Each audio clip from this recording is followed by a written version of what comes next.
مباشرة بعد المصادقة على الدستور المعدل انفجر صراع محموم في جناح الموالاة بخصوص المناصب السيادية في البلاد، لا سيما كرسي الوزير الأول، لتفتح بذلك المادة 77 من الدستور الجديد الباب على مصراعيه لانسداد بين أكبر تشكيلتين سياسيتين داعمتين للرئيس.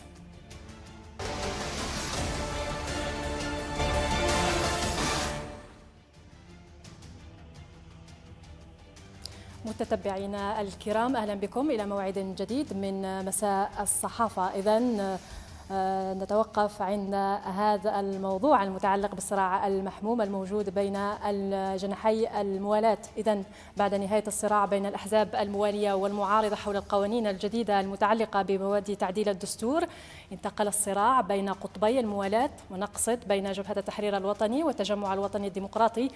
والسبب من له الأحقية في منصب الوزير الأول بعد أن تداولت معلومات عن تقديم حكومة سلال لاستقالتها في غضون هذه الأيام. لكن وكالة الأنباء الجزائرية تقطع الشك باليقين عندما أفادت بأن مصدرا مأذونا من رئاسة الجمهورية قال أن استقالة الحكومة غير واردة، بالنظر إلى أن أي حكم من الدستور المعدل أخيرا لا ينص على ذلك. وأوضح ذات المصدر الذي اتصلت به وكالة الأنباء بشأن استمرار المضاربات والتعاليق حول استقالة الحكومة أن لا شيء في الدستور المعدل يستدعي استقالة الحكومة، وبالتالي فإنه أمر غير وارد. هذا ما جاء في برقية وكالة الأنباء الجزائرية.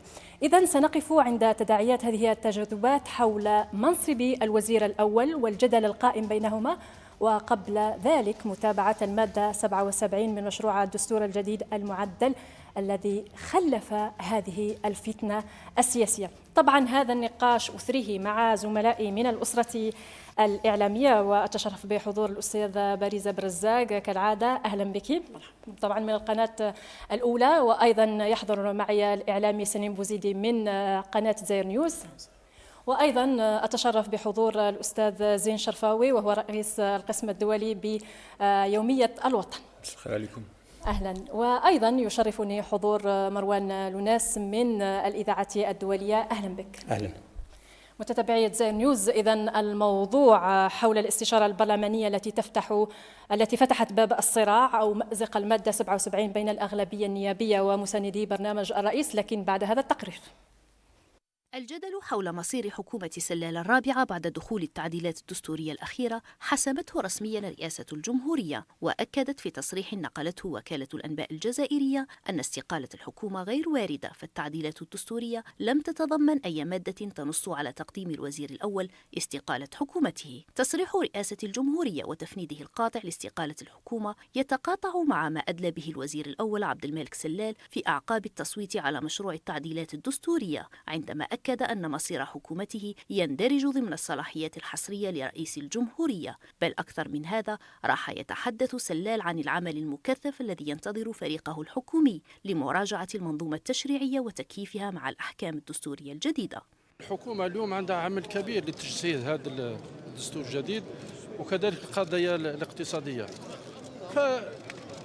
فقضية الحكومة قضية خاصة برئيس الجمهورية، إذا ارتأى من الضروري يكون فيه تغيير سيكون، إذا ارتأى أن لم يكن تغيير لم يكن. وكانت قراءات وتحليلات خبراء القانون الدستوري قد جاءت متباينة بشأن مصير الحكومة عقب التعديل الدستوري، مما غذى الجدل في الساحة السياسية. فمن الآراء من يقول إن العرف السياسي يقتضي تقديم سلال استقالة حكومته وجوبا، استقالة لا يراها البعض الآخر ضرورية لأن التعديل الدستوري لم يمس صلاحيات ومهام الوزارة الأولى. قد يكون هناك تعديل وزاري يدخل ضمن صلاحيات رئيس الجمهورية، ولكن كل هذا الكلام نربطوه بإرادة السيد رئيس الجمهورية. إذا كان السيد يحيى اليوم راهي طمعا في الطبقة السياسية ولا طمعا في الحكومة، أنا أقول بأنه من صلاحية رئيس الجمهورية في أي وقت وفي أي فترة أنه يقدم على حل الحكومة أو على طلب السيد رئيس الوزراء تقديم استقالته ولما لا. رئاسة الجمهورية ومن وجهة نظر المتابعين للشأن الوطني حسمت الجدل حول مصير حكومة سلال الحالية، لكنها في المقابل لم تحسم صراع التموقع بين أحزاب الموالاة حول الحكومة المقبلة، بل أجلته إلى حين، خاصة في ظل تضارب التأويلات السياسية للمادة 77 من الدستور التي تنص على استشارة رئيس الجمهورية للأغلبية البرلمانية قبل تعيين الوزير الأول.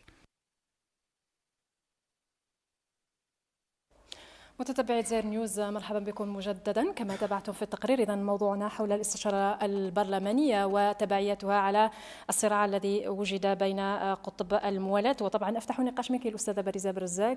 والسؤال الأول، طبعا بعد أن قطعت الحكومة الشك باليقين وتأكد بأن استقالة الحكومة سلال غير واردة، أريد فقط أن أسأل، هل تعتبرين أن القرار يتناقض مع التعديلات الدستورية ما دام أن سلال عينه رئيس الجمهورية وبالتالي دون استشارة برلمانية؟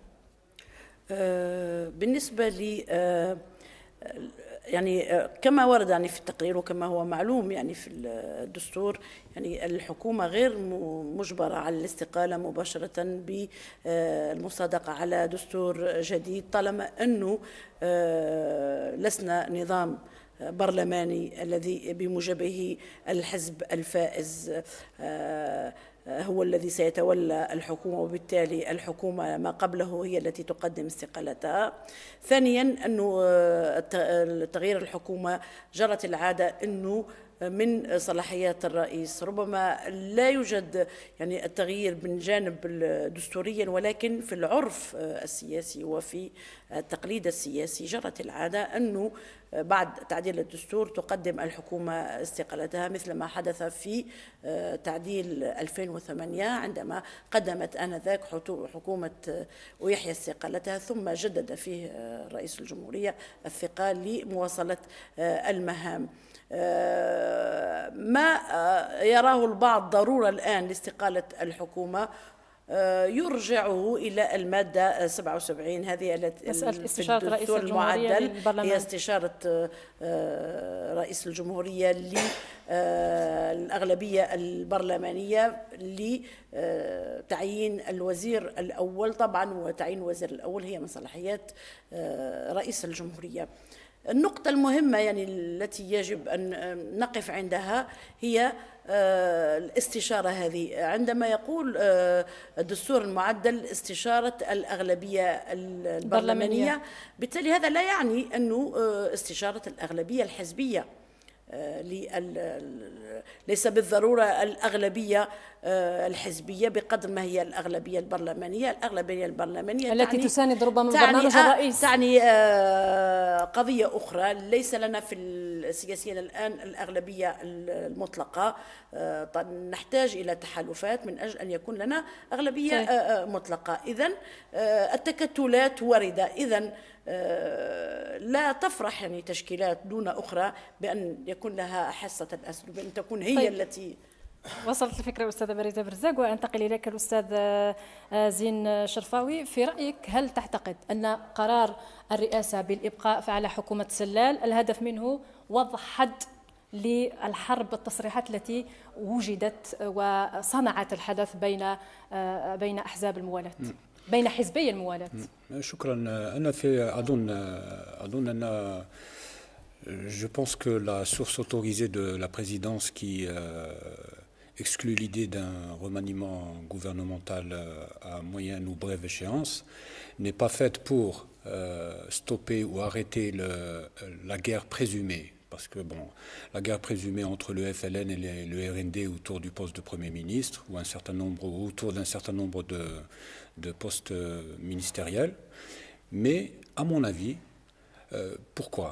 Parce que les responsables des deux partis que j'ai cités, la guerre, elle peut aussi impliquer d'autres acteurs politiques, mais bon, ce sont les principaux acteurs qui prétendent au poste de... Absolument, absolument. Absolument, parce que ces forces politiques savaient déjà, dès l'adoption de la Constitution, que la nomination d'un Premier ministre ne dépendait pas d'eux, ni de leur poids politique, mais dépend de la décision du président de la République. لكن على الأقل مسألة استشارة الرئيس وهذا ما طالب به حزب جبهة التحرير الوطني. Oui. Mais dès lors que le Premier ministre actuel en poste, Abdelmalek Sellal, est déjà issu du FLN, c'est déjà, cela peut vouloir dire que c'est déjà la majorité au Parlement qui gouverne, bien que la Constitution n'oblige pas le premier magistrat du pays à nommer un Premier ministre issu de la majorité. À mon avis, la source autorisée de la présidence ou le communiqué de la présidence, c'est pas un communiqué, c'est une source autorisée. Donc, oui, la source autorisée est faite pour arrêter des spéculations autour d'un remaniement gouvernemental qui, à mon avis, sortent dans la presse et qui, par moments, déstabilisent le gouvernement dans son fonctionnement. Lorsque vous avez des journaux, par exemple, ou vous avez des sites Internet qui annoncent que tel ministre, par exemple, ne continuera pas ses fonctions parce qu'il y aura un changement gouvernemental, ça peut déstabiliser un ministère, ça peut démobiliser les gens, etc. On peut laisser... Lorsque vous avez des spéculations qui sortent comme ça, des commentaires qui sortent comme ça met le gouvernement dans à la fois le pays... في حرج, les gens commencent à intervenir, il y a des lobbies qui veulent peut-être essayer de placer leurs hommes, etc. Donc, à mon avis, cette source autorisée vient mettre fin à toutes ces spéculations, à toutes ces tentatives de déstabilisation. Voilà, c'est un point de vue. إذن الأستاذ مروان لونس تحدث الأستاذ شرفاوي عن مسألة أن هذا ما ورد في وكالة الأنباء الجزائرية، قال أنه لن ينهي الصراع الموجود بين أحزاب الموالاة بالدرجة الأولى، ولكنه يريد أن يضع حد لهذه المزايدات والتعليق الواردة. هل تعتقد أن هذا المصدر المأذون الذي جاءت به وكالة الأنباء الجزائرية يمكن أن تحد من الصراع الذي شب بين الحزبين، حزب الأرندي وحزب الأفلام؟ حزبين الموالاة، نعم. في الحقيقة تصريح المصدر المأذون من رئاسة الجمهورية ينطبق عليه المثل العربي الشهير قطعت جهينة قول كل خطيب. يعني الصراع الذي اندلع بين الحزبين ليس وليد كرسي أو مقعد منصب الوزير الأول، لكنه يعني اشتد. أنا أريد أن أعود إلى الخلفية، يعني وصل إلى القمة. يعني عندما وصل الأمر إلى مادة دستورية لم تدخل بعد حيز التنفيذ على أساس أن الدستور سيبدأ تطبيقه بعد 3 أسابيع تقريبا، هي يعني وصلوا إلى منطقة حمراء ومنطقة محظورة تدخل في اختصاصات الرئيس، رغم أن المادة واضحة، يعني مادة استشارية لا تجبر الرئيس بأي شكل من الأشكال على أن يعين رئيس الوزير الأول من الأغلبية. لكن الصراع والمنافسة المحتدمة والخلافات القديمة وحتى النفسية والشخصية بين زعيمي الحزبين ألقت بظلالها حول هذا المنصب، فكأن الأمين العام لحزب جبهة التحرير وقيادة حزب جبهة التحرير تبعث برسائل رفض بأنها لن تقبل، وقالها صدق بوقطاية صراحة، وقالها أيضا الأمين العام لحزب جبهة التحرير صراحة بأنه لن يقبل بأن يكون أحمد يحيى رئيسا للحكومة، وما عدا ذلك يقبلون بحلول أخرى بما فيها بقاء عبد المالك سلال على رأس الحكومة. لكنه منحه قبعة طبعا استبق الأحداث، يعني منذ أشهر عبد المالك سلال الآن مناضل في حزب جبهة التحرير، بمعنى حتى لو بقي سلال كما كان يقول قبل قليل زين رئيسا أو وزيرا أولا، فيمكن للأفلان أن يقول بأنه من حزب الأغلبية، وبالتالي يقطع الطريق على غريمه. هذه هي المشكلة، الأفلان يريد أن يبقى القاطرة، لا يريد أن يكون عربة كما كان يقول دائما. وهي تصريحات السعداني في كل مناسبة، يعني اتهامات خطيرة ليست وصلت إلى الذروة. اضطرت رئاسة الجمهورية أن تتدخل وتحسم الصراع، وأنا أتوقع أن ينتقل الصراع إلى مواقع أخرى. يعني الصراع مستمر ما دمنا على مقربة أن نقترب شيئا فشيئا من الانتخابات المقبلة، وحزب جبهة التحرير الوطني وعمار سعداني تحديدا يشعر بأنه صاحب فضل كبير في التحول الذي حصل. يعني ننسى أن الرجل كان أول من هاجم مدير المخابرات السابق الجنرال توفيق علانية، يعني شيء صادم بالنسبة للتاريخ السياسي الجزائري، لا يمكن أن نتوقع مثل هذا. عمار سعداني يشعر بأنه صاحب الأفضلية وصاحب الأولوية، كان سباقا لخوض معارك سياسية من العيار الثقيل، وبالتالي من حقه أن يتصدر المشهد السياسي حاليا وخلال المرحلة المقبلة. لكن أن يزايد البعض على صلاحيات هي من اختصاصات رئيس الجمهورية، اضطرت الرئاسة كي تتدخل لتوقف الصراع ولو مؤقتا. يعني الصراع سيأخذ الآن أشكال أخرى، لا يمكن أن ينتهي، لكنه سيأخذ أشكال أخرى في صراعات على مناصب وعلى مستويات أخرى. طيب أستاذ، أنتقل لك الأستاذ سليم بوزيدي. الآن هل تعتقد أنه بما أن تحدثنا على أبرز شخصيتين وهو سعداني وأويحيى، هل من حق سعداني أو أويحيى أو غيرهما من شخصيات أحزاب الموالاة مثلا الدعوة مجددا لاختيار حكومة جديدة، أم أنهما سيلتزمان الصمت ما دام أنهما يؤكدين دائما بأن برنامجي الحزبين هو نفس برنامج الرئيس؟ نعم، بداية اسمح لي وسيلة في ثواني نترحم على فقيد الصحافة العربية، ونحن في منبر إعلامي بالأساس، الراحل الكبير محمد حسن الهيكل رحمة ربي عليه، الذي كان بصمة في تاريخ الصحافة العربية. عودة إلى سؤالك، من حق ويحيى ومن حق سعداني أن يطالب بمشى ألف بسياسة، توجد الأحزاب لتطالب وتعارض، لكن عطفا على ما قاله مروان، هناك مشكلة حقيقية نعترف أنه لم تحدث في أشد مراحل الخلاف السياسي ما بين الأراندي والآفلان أن وصل، دعينا نقول، هذه الحدة وهذه اللغة الحادة بين حزبين يقولان أنهما يدعمان الرئيس تماما. الملاحظة أنه في اليوم الثاني لندوة الصحفية الشهيرة في جوان الماضي لأحمد أويحيى عندما خرج بالدعوة إلى التحالف، في اليوم الأول خرج بيان مقتضب يقول الأفلان يدعم دعوة إقامة التحالف الرباعي. غدا استدرك الأفلان وأعلن معارضته لهذه الدعوة، وقال أننا، والحكاية شهيرة القاطرة، مبادرة أوسع بالضبط فيها جمعيات جبهة وطنية. هذا يعود بنا إلى أن في اعتقادي الشخصي على أن جبهة التحرير الوطني وسعداني تحديدا على مستوى شخصي استشعر أن الأمور لم تعد تسير كما ربما كان يخطط له. كان السقف عالي المطالب جدا، كان يقول أن الأفلان سيكون هو من يشكل الحكومة بعد الدستور. حتى أويحيى لديه ثقله أيضا. لا، أنا لا أتكلم عن المستوى الشخصي، أنا أتكلم عن المستوى السياسي. لكن يبقى هو سياسي بارز يصنع الضجيج مقارنة بالموجودين مثلا في حزب الآرندي. هناك الضجيج وهناك الأوزان الفعلية على المستوى السياسي. يبقى الأفلان في السنتين أو الثلاث سنوات الأخيرة عاد الأفلان، وحتى الآرندي لا ينكر ذلك، لكن المشكلة أننا ربما هناك بوادر مسافة ما. حتى بعد تحليلات صحفية في الصحافة تحدثت على أن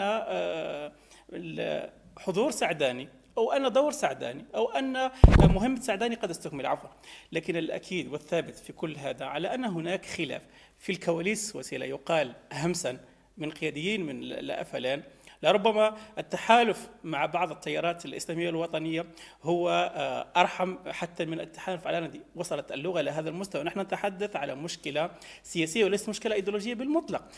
إذن لماذا عاد تصريحات بذي القوة؟ أتصور على أن سعداني كما قال مروات يستبق مرحلة ما، يرفع السقف عاليا حتى عندما يأتي الدور لتحديد التوازنات يكون الأفلان في تلك المرحلة قد وضع خطوطا ما يعتقد هي أنها حمراء.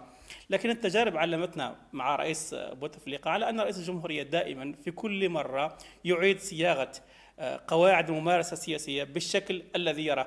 على هذا الأساس كل ما يقال حاليا، كل ما يقال سواء من تصريحات مضادة، لا يمكن أن نبني عليه إلى استنتاجات قطعية. قد تحدث أنه بعد شهر أو شهرين نجد هناك تعديل حكومي، وسيقال في بيان آخر اقتضت الضرورة لحدوث التعديل الحكومي، حتى أنهم قد يحدث تعديلات بسيطة وهذه ليست استقالة ويأتي بسلال وتغير الحكومة. طيب، فكرتك وصلت للأستاذ سليم بوزيدي. أعود إليك الأستاذة بارزة برزاق. هو الآن تحدث عن هذا الصراع الذي بدأ منذ أمد وليس، لكن اشتد الآن في هذه المرحلة حول منصب كرسي الرئاسة. السؤال: هل تعتقدين أن هذه الزوبعة ستهدأ بعد ما جاء في وكالة الأنباء الجزائرية حول مسألة أنه استقالة الحكومة غير وارد؟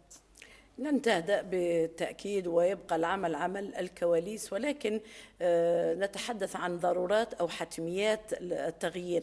هل حقيقة أن الجزائر الآن في حاجة إلى تغيير حكومي؟ أعتقد أن الأولوية الآن ليست للتغيير الحكومي بقدر ما هي للبت في القوانين العضوية التي ستفسر الدستور الجديد والتي ستمكن من تنفيذه على أرض الواقع بالكيفية الملائمة بالنظر إلى الكثير من المواد التي لا تزال تشكل صراعا محتدما مثل ما هو الحال بالنسبة بعض الفراغات القانونية مثلا بعض الفراغات القانونية مثل المادة 51 التي يعني زعزعت يعني الأركان الكثير من الجهات. التغيير الحكومة وارد في أي لحظة طالما أنه من صلاحيات رئيس الجمهورية، وهو وحده الذي بيده أن يغير الحكومة متى شاء متى رأى ضرورة إلى ذلك. ولكن الآن لماذا هذا الصراع طالما البرنامج هو برنامج رئيس الجمهورية وليس برنامج الوزير الأول وليس برنامج الأحزاب ولسنا نظام برلماني حتى دستور جديد، مواد معدلة، قوانين قادمة. يعني من المفترض نفسيا يعني خلق جو جديد، من المفترض أن تستقيل الحكومة ويعاد تشكيل حكومة على الأقل تماشيا مع سياسة التقوى. هذا نفس جديد ربما هذا عمل أطلق الجمهورية الثانية من باب إعطاء انطباع بأن هناك تغيير، ما دخلنا جمهورية جديدة كما قالوا، مرحلة جديدة عرف سياسي معروف. لكن أن تبقى حالة الجمود، يعني حتى الإنسان على الصعيد النفسي والشخصي بحاجة لتغيير، فما بالك على صعيد دولة وحكومة ودستور جديد وعهد ديمقراطية وحكم مدني كما قيل لنا. من المفروض أن تغير الحكومة، تأتي بوجوه جديدة. هناك وزراء استهلكوا، يعني فقدوا فترة صلاحيتهم، يعني الجميع يعترف بذلك. من الخطأ أن يطمئن أي مسؤول أو أي وزير في منصبه عندما نقرأ بيان من هذا القبيل بأن لا تغيير حكومي في الأفق، سيتراخى الجميع وسيطمئن الكل إلى مناصبهم وإلى مسؤوليتهم. أنا عندي نقطة أخرى بخصوص التهدئة. لماذا نربط هذا بالدستور؟ بخصوص الدستور هو الذي غير الأجواء. هو الذي غير الأجواء السياسية، هو الذي أوصل الصراع بين الحزبين إلى هذا اسمح لي مروان، لحظة فقط بخصوص التهدئة. لا بالنسبة التهدئة بدأت قبل صدور البيان. التهدئة صدرت قبل يومين. بدأ حسين خلدون الناطق باسم الجبهة التحرير الوطني يتراجع، يخفف مما قاله صدق بوقطاية. قال صراحة أنه يرفض من منصب الوزير الأول. موجود تصريح مسجل وتصريح سعداني بمعنى حتى صديق شعب يعني بالأمس قبل يومين بدأت التصريحات والتهدئة. خلدون بين قيادات الحزب، أنا لا يهمني الأسماء، قيادات في الحزب الحاكم، قيادات في حزب جبهة التحرير الوطني. يعني هناك سعداني نفسه اتهم، يعني توعد ويحيى بعد الدستور، بعد المصادقة على الدستور، وأيضا نذهب إلى بعد من ذلك عندما قال أنه لا يعارض حليفه الأرندي حليف الأفلان، ولكن يعترض على الشخص مثل ما اعترض نفس الشيء. طبعا قلنا بأنه صراع شخصي، قال بأنه لا يكفي أن يبقى سلال في وزير أولا لأنه ليس مناضلا من الصف الأول. بالحل الثاني أن يبقى سلال أفضل من أن يحيى في المنصب. ليس أنا أعتقد أنه التغيير لا تمليه فقط الدستور بقدر ما تمليه المعطيات الجيوستراتيجية بقدر المحيط الدستور في حد ذاته هو تغيير كبير، يعني الدستور تغيير كبير. الوضع المالي، الوضع الاقتصادي، الوضع الاجتماعي، هذا يملي أيضا بالإضافة إلى الدستور. يعني التغيير ضروري. أنا من وجهة نظري التغيير ضروري. دستور جديد، وضع اقتصادي خطير، تقشف، سياسة تقشف، وضع أمني في دول الجوار، كل هذا يقتضي أكثر من ذلك تغيير عملية بيولوجية لدى الإنسان وحتى لدى الدول والحكومات. طيب أعطي الكلمة الأستاذ زين شرفاوي. هل تعتقد أنه أن الإبقاء على الحكومة الحالية هو جمود ولن يساهم في ما وعد به الدستور الجديد من ثورة مثلا في القوانين العضوية التي ستأتي بمجموعة من المكاسب؟ هل تعتقد أن بقاء هذه الحكومة هو بقاء للجمود؟ Non, je ne pense pas que le maintien de l'actuelle équipe gouvernementale signifie que c'est le statu quo, que nous sommes dans une situation de gel, comme vous le dites. Par expérience, le gouvernement algérien, et particulièrement le président de la République, est quelqu'un qui, depuis 1999, est quelqu'un qui ne réagit jamais à chaud. Donc même si à brève échéance, dans 3 mois, 4 mois, 5 mois, je ne sais pas, je ne suis pas dans le secret des dieux, il peut y avoir le maniement gouvernemental. Mais bon, pour le moment, peut-être qu'il estime que l'équipe actuelle fait son travail et qu'il n'est pas nécessaire de changer dans l'immédiat. Même s'il a l'intention de changer, peut-être que le timing, le contexte, peut-être qu'il estime que le contexte n'est pas encore propice à un changement. Mais là, il faudrait être... Bon, le président est le premier magistrat du pays, c'est le premier décideur. Donc si il n'a pas opéré de changement, c'est que pour le moment, il est satisfait du travail de l'actuelle équipe gouvernementale. Moi, c'est comme ça que je décrypte la chose. Mais cela ne veut pas dire que dans 3 mois, il n'y aura pas de remaniement gouvernemental. Mais comme je vous l'ai dit tantôt, à mon avis, il y a actuellement peut-être... Personnellement, je n'ai pas entendu parler, ce n'est pas mon domaine de compétence, je suis plus dans les dossiers internationaux. Mais je n'ai pas entendu, après l'adoption de la Constitution, ou même peu de temps avant, je n'ai pas entendu le président, le secrétaire général du FLN ou le secrétaire général du RND revendiquer leur droit de présider le gouvernement. Il y a eu des petits échanges de mots entre eux sur un certain nombre de questions, article 51 de la Constitution, il y a un certain nombre de questions sur lesquelles, évidemment, ils ne sont pas d'accord, mais je pense qu'au plan stratégique, sur les questions stratégiques, je pense qu'ils ont un SMIC sur lequel ils s'entendent. Il n'y a pas eu de bagarre autour du poste du Premier ministre depuis l'adoption de la Constitution. وبعد ذلك وقال أنه مسألة المادة 77 الاستشارة البرلمانية هي من وحي حزب جبهة التحرير الوطني يعني من هذا السياق فقط. Oui, mais le législateur a tranché la question. Et le FLN a dit oui à la nouvelle Constitution. Donc dès lors qu'il a dit oui à la nouvelle Constitution, qui n'oblige pas le président de la République à nommer quelqu'un de la majorité parlementaire, donc le débat, à mon avis, est clos. Maintenant, si le président veut faire un cadeau au FLN, il peut le lui faire. Ceci dit, il faut toujours garder en mémoire que Sellal est déjà du FLN. Si le président juge que la composante du FLN, plutôt que s'il juge qu'un cadre d'un autre parti est mieux à même de travailler son programme, à ce moment-là, libre à lui aussi de nommer quelqu'un d'autre extra FLN. Donc, mais la Constitution a déjà tranché. C'est presque mathématique. Donc. على قول الزميل مروان أنا في اعتقاد الموضوع الأول وقت الموضوع الأول سريع جدا طيب. في جملتين في عجالة.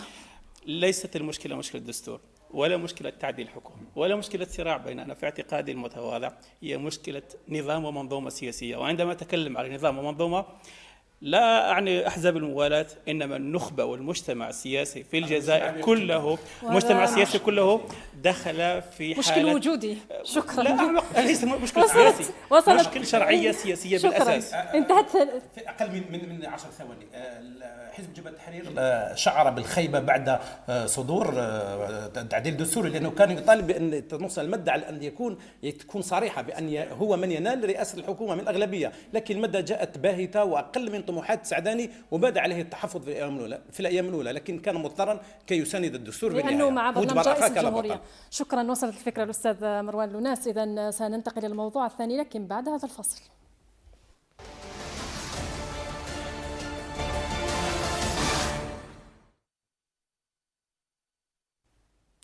وزير الداخلية نور الدين بدوي ومن الجنوب الجزائري تحدث بقلق عن أمن واستقرار البلاد وهو يشير إلى انعكاسات التدخل العسكري المحتمل في ليبيا وقال بصريح العبارة أن شبح المواجهة العسكرية في ليبيا بات هاجسا يؤرق الحكومة. تصريحات بدوي تأتي في الوقت الذي تستعد فيه العديد من الدول الغربية بالتعاون مع حلف شمال الأطلسي لتنفيذ عمليات عسكرية ضد تنظيم داعش في ليبيا. وتصريحات وزراء خارجية إيطاليا، بريطانيا، أمريكا، حتى روسيا تؤكد أنه من الضروري التدخل عاجلا في الدولة الجارة ليبيا. الجزائر تحاول جاهدة لعب ورقة الدبلوماسية من أجل إقناع الجميع سواء دول الجوار أو الدول الغربية بإيجاد الحلول السلمية. النقاش إذن سيكون حول انعكاسات هذا التدخل على الجزائر، وما هي تبعات هذا التدخل العسكري المحتمل في ليبيا ومصير المنطقة ودول الجوار في بعد هذا التدخل العسكري. إذن سأناقش هذا الموضوع لكن بعد هذا التقرير طبعا. مد ما كان يعرف بثورات الربيع العربي في تونس غربا ومصر شرقا أبى أن يمر جزرا على ليبيا التي اقتيدت حينها هي الأخرى إلى نفس الدرب وسارت على أشواك زهر الربيع بدل بتلاته.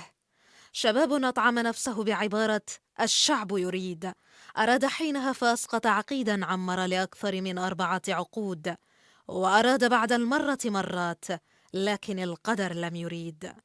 في ذكرها 5 ليبيا لا تزال ترزح في مستنقع الدم، الموت والانشقاق، في وقت تتلمس فيه تونس بخطى متثاقلة طريقها نحو الديمقراطية، وتصارع مصر على عدة جبهات علها تنجو بنفسها من عين الإعصار.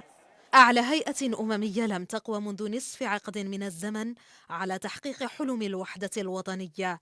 رحل برناردينو ليون حاملا حقيبة لا توافق، وصل مارتين كوبلر وهاجس ذات الحقيبة لا يزال يتأبط شرا بالبلاد. ماراثون 1.5 سنة الباحث عن حكومة موحدة انتهى إلى حكومة هشة وذاكرة مشحونة بفشل الاتفاقات السابقة. صراع سياسي برأسين يتفرع أكثر، وصدع على الأرض بأكثر من 100 فصيل، بينهم الأخطر في عالم ما بعد خراب الأوطان العربية تنظيم داعش الإرهابي الذي يستغل في كل مرة الثغرات من أجل ترسيخ موطئ قدم له في أقوى المناطق الاستراتيجية. داعش الذي انتقل من شرق الوطن العربي إلى غربه بطريقة لا تزال في خانة المجهول، يمهد الدرب بل يفسحه تماما أمام تكرار سيناريو 2011 حين تدخل الناتو بحجة الحماية. اليوم يتناقص الزمن بسرعة متجها صوب تدخل عسكري غربي قيادته الولايات المتحدة الأمريكية، فرنسا وإيطاليا باسم الديمقراطية المحمولة جوا، أما وقوده لا يزال مستترا. لا هو فجر انبلج بعد 5 سنين، ولا هي شعلة أنارت مستقبل ليبيا. الأيام تتوالى لتثبت أن مهمة شعلة الثورة لم تعد عن مجرد الإحراق.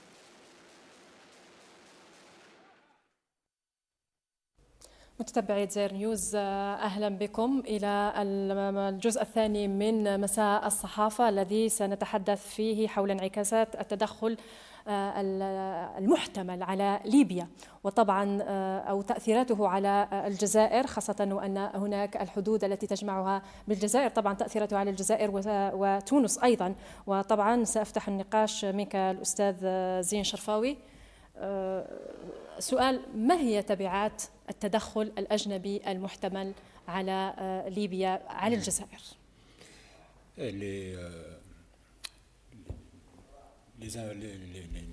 Les conséquences peuvent être déjà nombreuses, mais juste pour...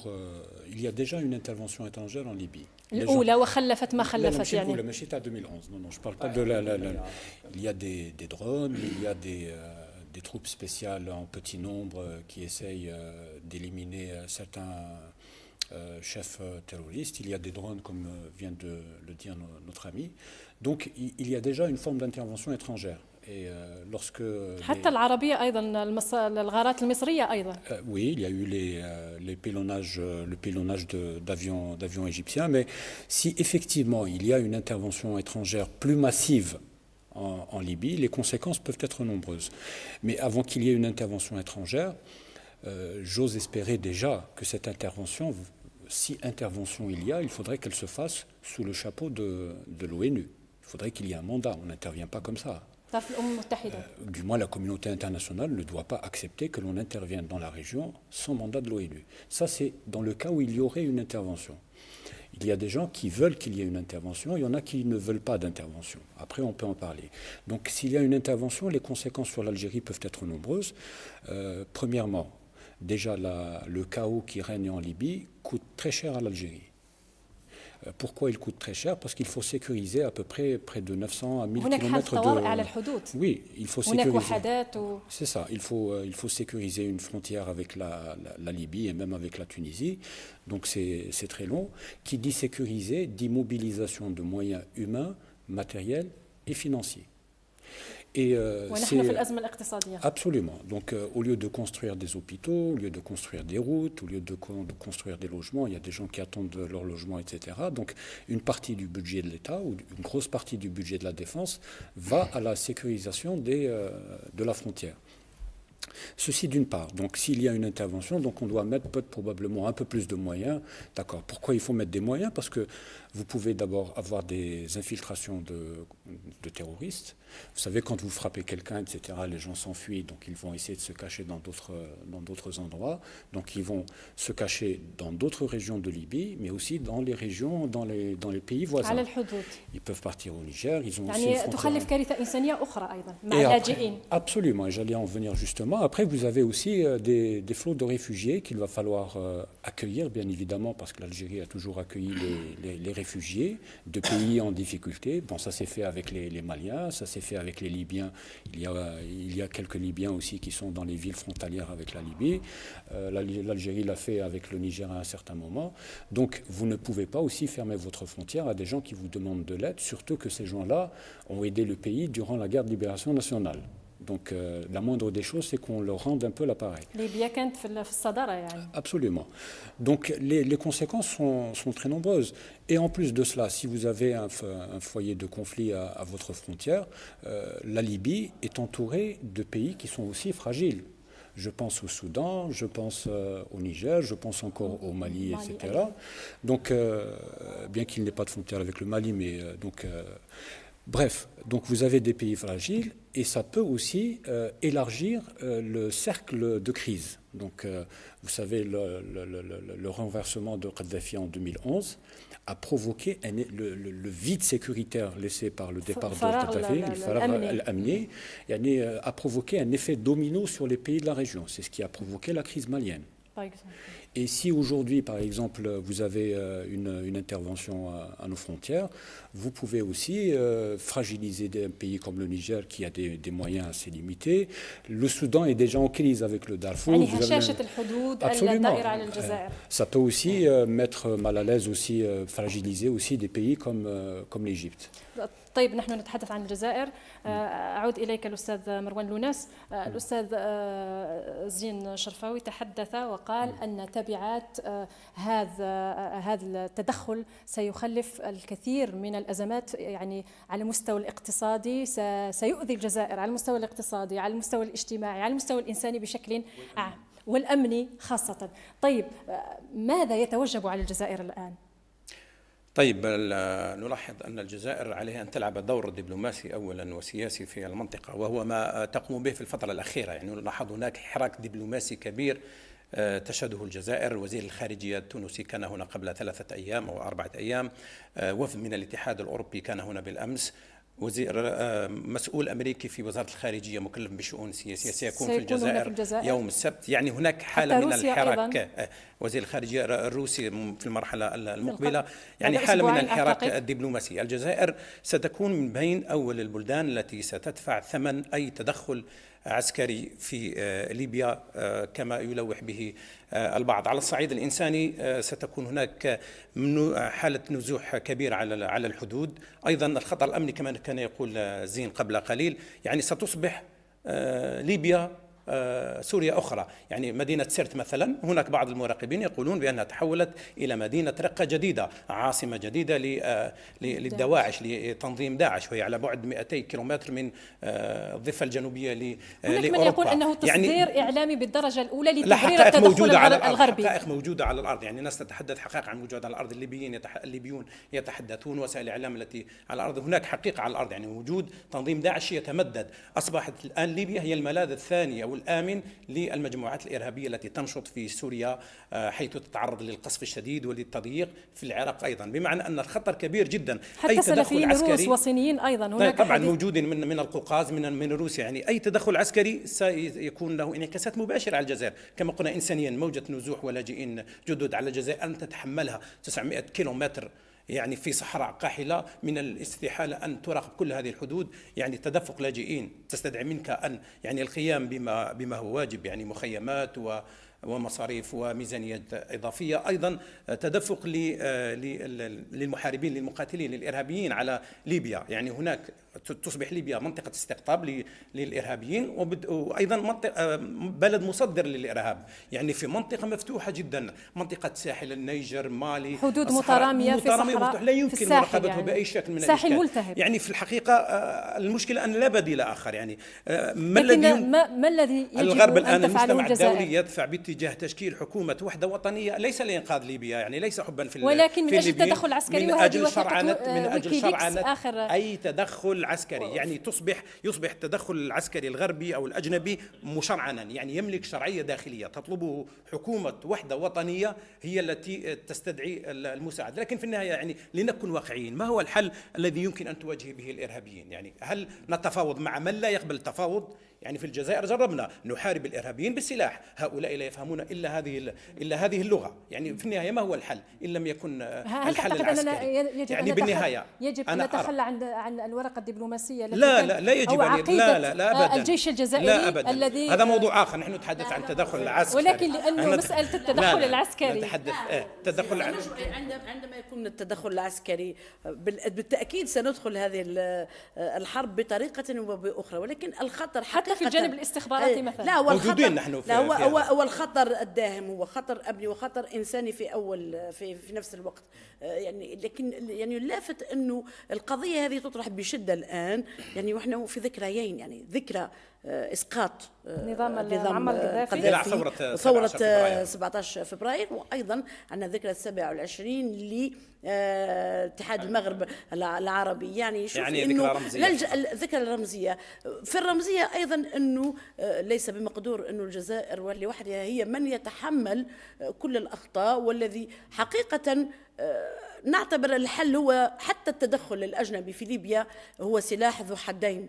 إذا تدخلت الدول الغربية فهي لن تنجو من البعبع الذي يخيفه هو داعش، والذي نحن عن طريق الدبلوماسية نحاول أن نقي ليبيا ونقي أنفسنا أيضا ودول الجوار من خطر إرهاب داعش.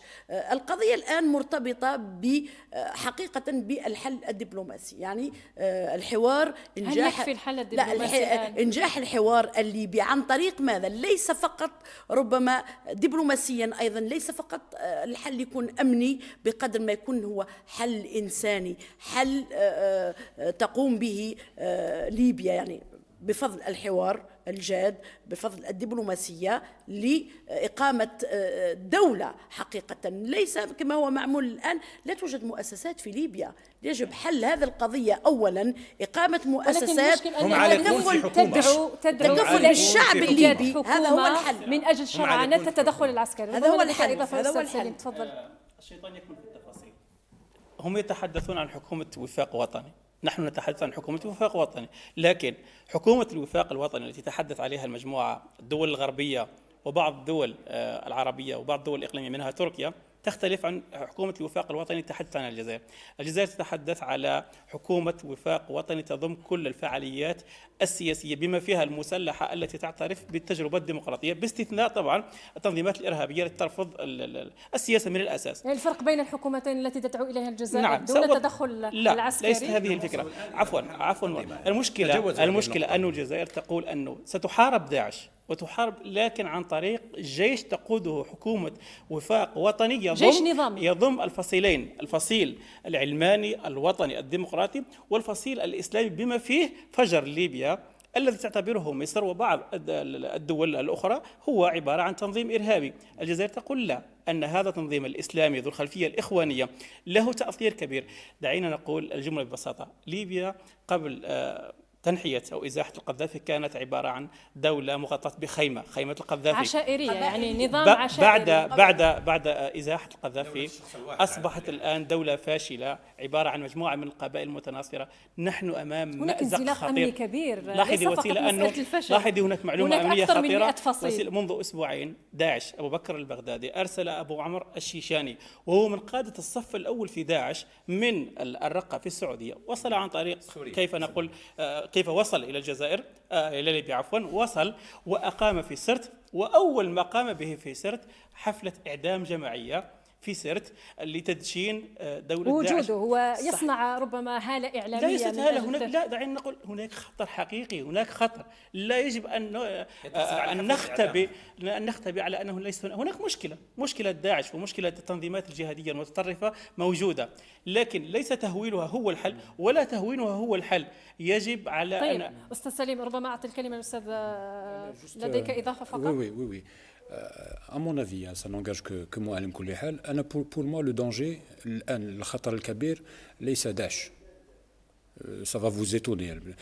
Pour moi, le danger, c'est pas Daesh. Le danger, c'est qu'il n'y ait pas d'État en Libye. Mais qu'est-ce que la Libye? Et quand il n'y a pas d'État dans un pays, aussi mauvais soit-il, un État permet un minimum de cohérence dans un pays. Là, en ce moment, nous sommes face à un État failli, c'est-à-dire qui n'assure plus aucune fonction. Donc la priorité, ce n'est pas de combattre Daesh, parce que Daesh, nous savons où il est pris en étau, il est cloisonné, pris en étau entre...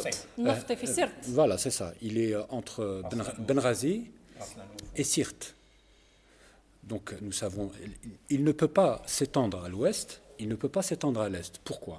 Parce qu'à l'est et à l'ouest, il y a des milices qui le combattent. Donc pour le moment, le terrorisme est contenu. Ça ne veut pas dire que ce n'est pas un danger, ça ne veut pas dire qu'il ne faut pas le combattre. Il faudra le combattre. Mais l'awlawiyat, iqamat dawla. Et cet état doit se faire le plus vite possible, bien évidemment. Donc, Sarraj, le Premier ministre libyen, est attendu mardi prochain à Tobruk pour présenter donc son nouveau gouvernement. Il faut espérer que toutes les parties libyennes disent oui à ce nouveau gouvernement pour qu'on puisse, enfin pour que les Libyens d'abord, parce que ce sont les premiers à souffrir de cette situation, puissent d'abord se prendre en charge. Il y a beaucoup de réfugiés, il y a beaucoup de misère, il y a beaucoup de malnutrition, il faut reconstruire le pays et bien évidemment lutter contre le terrorisme. Je vais vous dire pourquoi le terrorisme, c'est à la fois inquiétant et pas inquiétant. Daesh occupait un certain nombre de localités jusque maintenant. Avant, il était à Derna, il était à Sirte, d'accord ? C'est pour vous dire que c'est un défi qui est facile à surmonter. Quand il était à Derna, il y a des milices qui ont réussi, ça ce sont les Libyens eux-mêmes, sans l'aide de personne, qui ont réussi à faire sortir Daesh de Derna. Donc aujourd'hui, Daesh n'est plus à Derna, il est à la périphérie de Derna. Et aujourd'hui, Daesh est aussi à Sirte. Sirte, c'est quoi ? Sirte, c'était le dernier fief des Kadhafistes. D'ailleurs, c'est là-bas que Kadhafi a été assassiné. D'accord ? Et Sirte, donc, ce sont des anciens pro-Kadhafi. D'accord ? Donc, pourquoi Daesh s'est, si vous voulez, sédentarisé dans cette localité ? C'est parce que cette localité a été exclue de la nouvelle Libye. Les gens qui sont là-bas, ils se sont dit, bon, on n'a plus notre place avec Benghazi, nous n'avons plus notre place avec Tripoli. Et ils ne sont pas tout à fait d'accord aussi avec les gens avec les Toubous et les Touaregs. Donc ils sont tombés, on les a jetés dans les bras du terrorisme. Ils se sont dit la seule solution maintenant de nous faire entendre, c'est de faire du terrorisme. Ça ne veut pas dire qu'il y a que ce n'est pas aussi un terrorisme doctrinaire. Donc aujourd'hui, la priorité pour tout le monde, et le mieux serait, le plus vite serait le mieux, serait de fonder un État libyen. ولهذا فقط أنطلق من هذه النتيجة التي وصلت إليها. العديد من الخبراء والمتتبعين يقولون أن خطر داعش الذي هولته الغرب استعملته كذريعة من أجل التدخل فقط. الغرب ماذا يريد من ليبيا في النهاية؟ يريد نفطه رغم أنه مع تدني أسعار النفط. لكن معدن النفط. Il faut des faits, mais il ne faut pas oublier que la guerre de 2011, احنا كي يقولوا oui, le Kadhafi, ce qui se passe actuellement en Libye, c'est parce que le Kadhafi n'a pas construit d'État, ما دارش دولة, etc. C'est vrai et c'est pas vrai. Parce que du temps de le Kadhafi, c'est vrai, ça ne fonctionnait pas comme ça devait fonctionner, etc. Mais moi j'ai visité la Libye avant la chute, bien avant la guerre en Libye et pendant la guerre pendant 2011. Donc j'ai pu voir la différence. Les choses fonctionnaient, etc. Même si ce n'était pas une démocratie comme on la connaît un peu partout, mais le pays fonctionnait. Les gens qui disent qu'il n'y avait pas d'État, c'est des gens qui veulent se laver ou jeter la responsabilité de ce qui s'est passé en 2011. Ils disent non, de toute façon, il n'y avait pas d'État, donc c'est pour ça que... Non, les Libyens ne sont pas moins intelligents que les autres, mais seulement il y a tellement d'agendas sur place. Il y a tellement d'intérêts divergents, etc., qu'on ne les laisse pas bâtir un État. هذا الكلام يقول اسمح لي يا مروان لحظة فرصتي أخذها بالقوة بالنسبة بعجالة فقط لأنه وقت البرنامج انتهى. أنا بالنسبة لي كان ديكتاتورا ولم تكن هناك دولة، يعني باعتراف الليبيين زين. الليبيون يقولون أن لم تكن لنا دولة، كانت دولة شخص، هو كان يعني دولة كانت رهينة شخص، يعني لا توجد دولة مؤسسات. والدليل أنا نراه فيما حصل. زرتها مرتين في عهد القذافي والمرة الثالثة كان يفيد الالكتريسيتي، يفيد التاكسي، لكن نحكي على دولة مؤسسات. بالنسبة للحكومة لا، بالنسبة يعني طوق النجاة الأول بالنسبة للليبيين هو تشكيل الحكومة. هذه الحكومة تترنح. وهذا ما كان يشير إليه أنا أريد المشكلة الآن يعني بصراحة الذين يعرقلون المصادقة على هذه الحكومة، حكومة الوحدة الوطنية التي شكلت بشق الأنفس وفرض، يعني حدث لها مثل ما حدث لبقرة بني إسرائيل التي يتحدث عنها القرآن. كل مرة يعني ربي يقول لهم ذبحوا بقرة وما يشترط ما لونها ما كذا، قالوا له خفض عدد الوزراء إلى 13 عضو. لكن لحظة ربما لأنه وقت البرنامج انتهى. نتحدث عن دول الجوار هي المسؤولة الآن عن تعطيل. وزير الداخلية ترفضه دولة عربية، ووزير الدفاع ترفضه أيضا دولة عربية، وبالتالي هذا التدخل الخارجي العربي للأسف الشديد هو من يمنع الليبيين من التوافق. يعني هذه مشكلة كبيرة جدا. لم أخذ وقتي. الحل الأمني الجزائر يعني بمقدورها أنها تحمي نفسها عسكريا، ولكن يبقى الحل الآن أنه في تحالف ربما لدول الجوار من أجل مواجهة هذا الخطر القادم من الشرق. أستاذة باريزة برزاق من الإذاعة الوطنية، شكرا جزيلا لك، وأشكر أيضا زميلي سليم بوزيدي من زير نيوز، وأيضا أشكر الصحفي من يومية الوطن وزين شرفاوي طبعا، وأيضا أشكر مروان لوناس من الإذاعة الدولية. متابعي زير نيوز، شكرا على المتابعة، ألقاكم بخير، إلى اللقاء.